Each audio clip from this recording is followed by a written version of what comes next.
அவங்க கையினால் ஒரு ஒரு காசை கொடுத்து ஒரு பொருள் வாங்க வைங்க.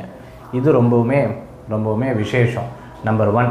நம்பர் 2 என்ன அப்படின்னு பார்த்தீங்கன்னா, திருஷ்டி பட்டிருக்கிறதுக்கு என்ன பண்ணணும் அப்படின்னா, நல்லா பூசணிக்காய், அதே மாதிரி எலுமிச்சம்பழம், தேங்காய் இதெல்லாம் சுற்றி போட்டுட்டு மஞ்சள் தண்ணி கோஜலத்தை வந்து தெளித்து விட்டு முடிஞ்சால் ஒரு புண்ணியாவாஜனம் பண்ணிக்கிறது ரொம்பவுமே சிறப்பு. நம்பர் 2 பாயிண்ட் இது.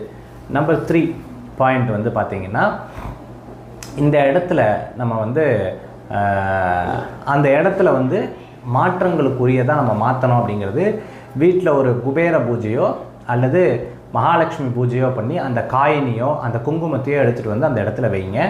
அது உங்களுக்கு ஒரு பெரிய ப்ளஸ் பாயிண்ட்டாக மாறும். நம்பர் 3. நம்பர் 4, நம்ம வந்து அந்த இடத்துல ஒரு கணபூஜம் பண்ணிக்கிறது விசேஷமான பலன்களை கொடுக்கக்கூடியதாக இருக்கும்.